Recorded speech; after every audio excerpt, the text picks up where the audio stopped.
I'm Blue Allen. I'd like to talk to you today about flexion. Sometimes I see people that we put too much bend in our horses. And too much bend meaning that we lose track of the side of a horse can only function if he's straight. And if you're ever in doubt of that, if you watch a really good dressage horse, he's straight. Straightness is such a key to our horses.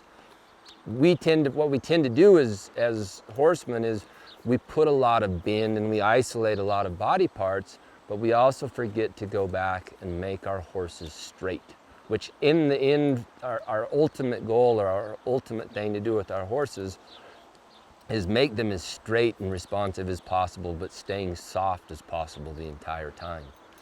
So let's talk about just how the basics of a horse. A horse works in diagonals. So from my right hip through my left shoulder and my left hip through my right shoulder. And when everything is in line and straight, he's going to track straight through his spine from his right hind through his left front, and vice versa, his left hind through his right front. I work on a lot of straightness for myself, right back in the same basic thing of a circle. And I think this is something that we tend to really misunderstand, and it's something that I work on personally myself all the time, is we feel like if we pull this rein that he should go this direction. But the more I pull this rein does not necessarily mean that his feet are going to follow. So what happens to a horse is the more I pull this rein, the more his body is going to move to my right. I have nothing there to help support him and make him drive from his right hock through his left shoulder. So we lose that ability for them to go straight. I want to make sure when I walk these circles that my hands are here to keep him just enough of his eye, but my outside leg and my outside rein are going to keep him driving from his right hock through his left shoulder, and you're back to being straight.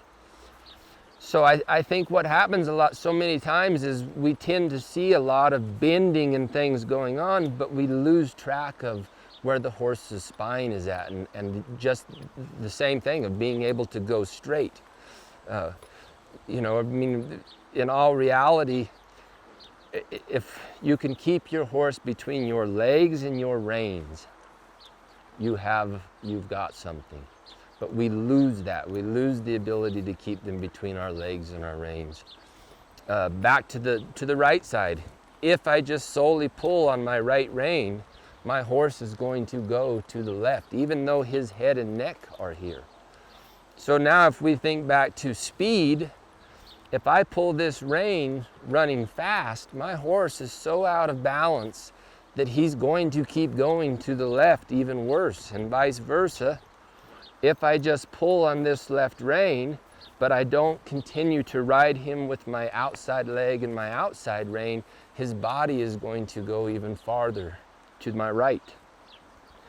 But if I keep him balanced and I keep his head and his neck here, but as well as my outside rein, now I've got an impulsion, I've got drive from behind.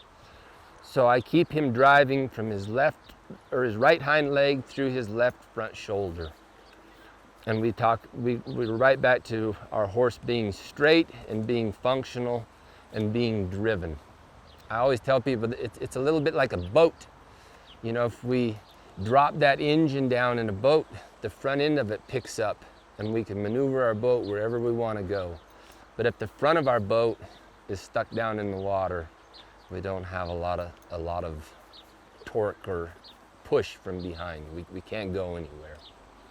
So I hope that helps, and I hope your horses learn to get straighter.